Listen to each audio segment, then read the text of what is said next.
भारत की शान कहे जाने वाला उत्तर प्रदेश आजकल अशांत है।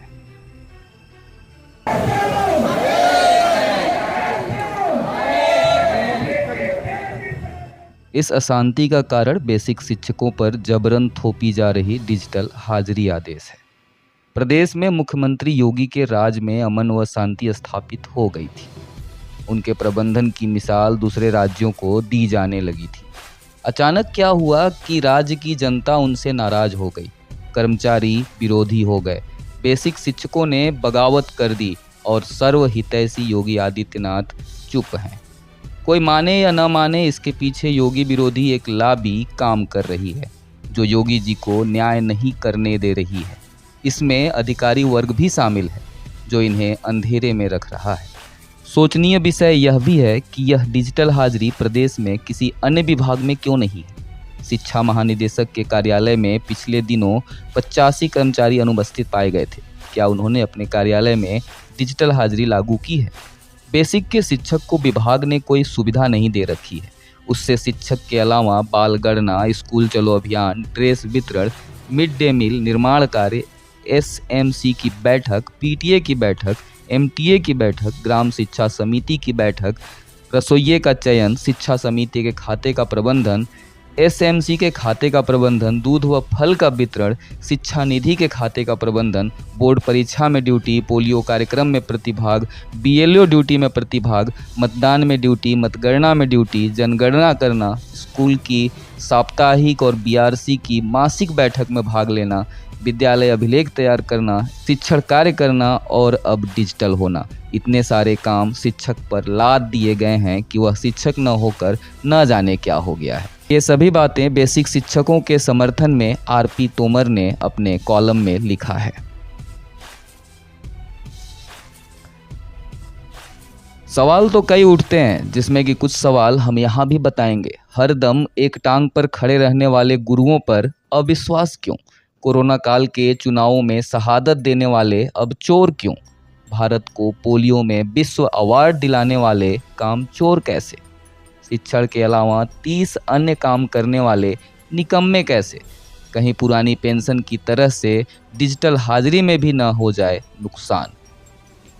उत्तर प्रदेश के लोकसभा चुनाव में भाजपा को मिली हार में लोग डिजिटल हाजिरी को उस चुनाव की हार से जोड़कर देख रहे हैं। प्रदेश के जगह जगह पर शिक्षक शिक्षिकाएं कलेक्ट्रेट परिसर में धरने दे रहे हैं। वहीं सोनभद्र में परिषदीय शिक्षक शिक्षिकाओं ने ऑनलाइन उपस्थिति के विरोध में एवं अपनी बहुत समय से लंबित मांगों के संबंध में जिलाधिकारी कार्यालय के सम्मुख विभिन्न शैक्षिक संगठनों ने उपस्थित होकर धरना दिया एवं जिलाधिकारी के माध्यम से मुख्यमंत्री के लिए ज्ञापन भेजा। पुरानी पेंशन की मांग अभी चल ही रही थी कि डिजिटल ऑनलाइन हाजिरी को लेकर एक बार फिर परिषदीय विद्यालय के शिक्षक शिक्षिकाएं पूरे प्रदेश भर में धरने पर बैठ गए हैं।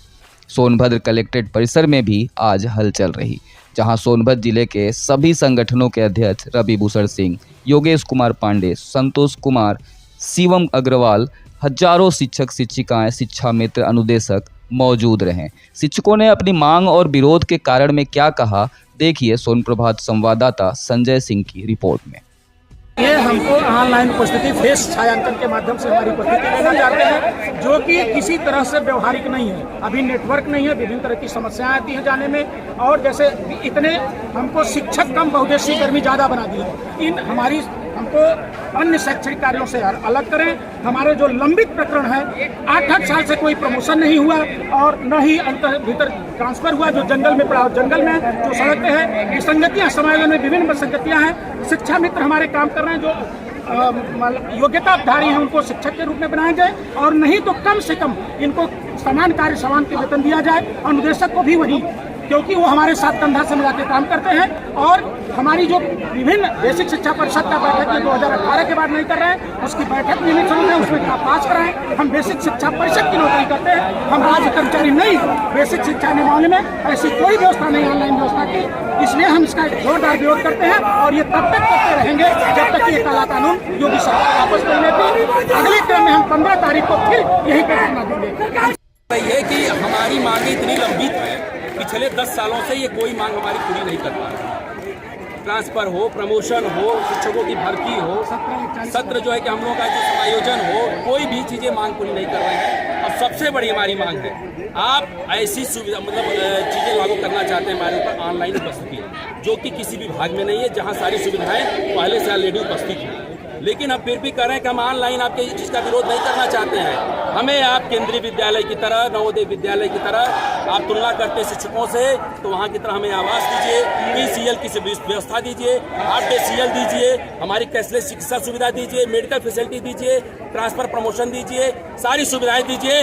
आप ऑनलाइन चाहे जितनी क्षमता रखते हो व्यवस्था करिए, हम उसको देने के लिए तैयार हैं। लेकिन जब तक हमारी मांगे नहीं पूरी करेंगे आप, हम कोई ऑनलाइन आपको सुविधा नहीं देंगे। और एक चीज़ और, अभी हम बेसिक शिक्षा परिषद के कर्मचारी हैं, शिक्षक हैं, जबकि इनको पता होना चाहिए, नियमावली पलट के देख लें अधिकारी हमारे शासन में बैठे हुए कि हमारे नियमावली में कहीं भी ऑनलाइन उपस्थिति का जिक्र नहीं है। इसलिए हम इसका नहीं करेंगे। हमें जब राज्य कर्मचारी का दर्जा दे, सारी सुविधाएं दें, उसके बाद हम इसके बारे में विचार करेंगे। मान्यवर 24 साल से शिक्षा मित्र बेसिक शिक्षा के लिए बना हुआ है। पूरी डिग्री लेकर शिक्षा मित्रों को अगर प्राइवेट की नौकरी शिक्षा मित्र करता 1,000 बनता तो 24,000 बढ़ गया होता।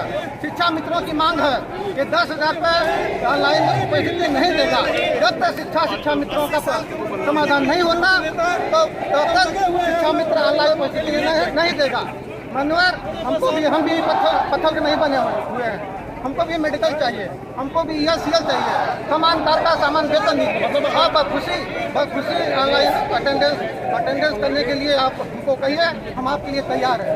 पहले DM से चालू करिए ना। 24 साल से इसमें सेवा दे रहे हैं, लेकिन आज तक हमारा 1 रुपया नहीं बढ़ा है। इस महंगाई के दौर में 10,000 में 10,000 करीब शिक्षा मित्र और त्राई मची हुई है। मैं सरकार से निवेदन करना चाहता हूँ, अगर ये मांगे आपने पूरी नहीं किया।